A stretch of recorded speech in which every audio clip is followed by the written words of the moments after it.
Hello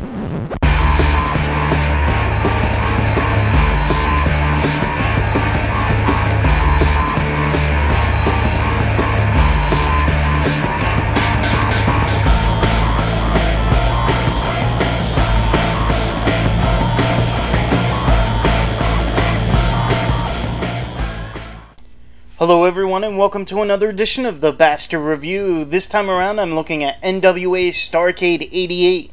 This event took place on December 26, 1988 in the Norfolk Scope Coliseum in Norfolk, Virginia. We start off the night with the Fantastics Bobby Fulton and Tommy Rogers defending their NWA US Tag Team titles against Dr. Death Steve Williams and Kevin Sullivan.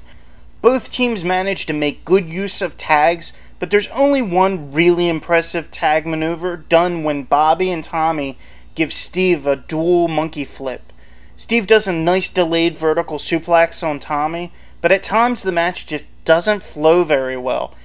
I chalk it up to neither team being familiar with the other, therefore they don't really know what to expect or plan, and that's a shame because they were given a lot of time. Another thing I don't like is the ending. Bobby goes for a Luthez press onto Steve, but gets dropped on the top ropes when Steve falls back. Steve goes for the pin and he and Kevin pick up the titles. It comes out of nowhere and feels like a silly way to end the match.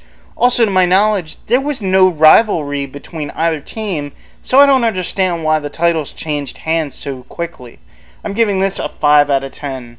After that, the original Midnight Express of Dennis Condrey and Randy Rose take on the Midnight Express of Bobby Eaton and Stan Lane. This is a fun, entertaining match that is given a surprising amount of time. Paulie Dangerously, where have I heard that name before? Brought in the original Express to combat against Jim Cornette's team. As far as I know, this is the first time they face each other. I'm kind of disappointed Dennis and Bobby don't play up on the fact that they used to be partners. I think it would have added more drama and an interesting dynamic to the match. While it's an average by-the-numbers match, it's still amusing to see Cornette and Dangerously at each other's heels throughout it, trying to get their team over the other. I'm giving this a 6 out of 10. Up next, the Russian Assassins go up against Ivan Koloff and the Junkyard Dog, replacing an injured Nikita Koloff. The stipulation for this match is that the Assassins' manager, Paul Jones, will leave the NWA if his team loses. Jones had been on Ivan's case, nipping at his heels ever since Koloff had left Paul Jones's army, so this match has a decent story going in, but it suffers due to zero hype or even mentioning by the commentators. The match is pretty standard flair. The heels do bad things, trying to win, while the faces persevere against insurmountable odds. Outside of seeing JYD for the first time here, there's little else to mention. An alright 10-minute match with an okay story behind it. I'm giving this a 5 out of 10. After that, Mike Rotunda defends his NWA World Television title against Rick Steiner. Rick was once part of Kevin Sullivan's Varsity Club, but had recently been ousted by Kevin in favor of Steve Williams. Rick decided to challenge Mike, who he'd felt Kevin always preferred over him, in a title match to decide who the better man was. As an added incentive, Mike's partner/leader would be locked in a cage suspended in the air. Yeah, it's a hokey stipulation, but it makes sense considering that Kevin would surely interfere in the match. My question though is, what about Steve Williams, the third member of Sullivan's Varsity Club, and during the match I had the feeling that he'd interfere somehow. Sure enough, in the last 5 minutes he comes down and rings the bell as Steiner is covering Rotunda, trying to create confusion and allowing the cage to be lowered, freeing Sullivan. Up until this moment the match had been slow going. Rick mostly relied on headlocks, with Mike pulling out a move here and there to gain an advantage. It just didn't have that really fast-paced action that I expected. I mean, shouldn't Rick be angry and aching to punish Mike? The end is understandable, which I'm content with, and I imagine this feud will continue into the next pay-per-view. I'm giving this a 5 out of 10. Up next, Barry Windham defends his NWA US Heavyweight title against Bam Bam Bigelow. This title match seemingly comes out of nowhere. Bigelow had just started with the NWO a few weeks prior, and to my knowledge, there was no story or build-up to it at all. Bigelow was splitting his time between the NWA and New Japan Pro Wrestling, so this could have been an attempt by the NWA to have him go full-time with them. Regardless, it doesn't take away much from the actual match. Bam Bam spends the first half dominant until he becomes overconfident, allowing Barry to turn the tide in his favor. Barry uses the claw to wear down Bam Bam, which I've always found to be an amusingly unbelievable hold.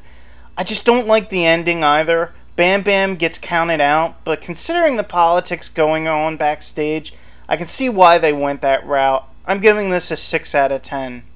After that, the Road Warriors defend their NWA World Tag Team titles against Sting and Dusty Rhodes.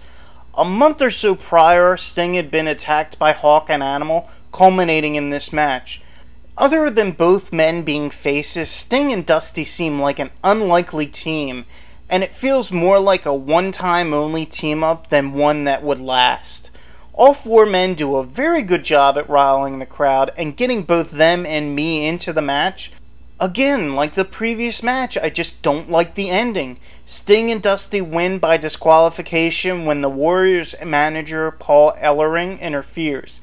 This is what happens on a TV taping, not on your biggest pay-per-view of the year.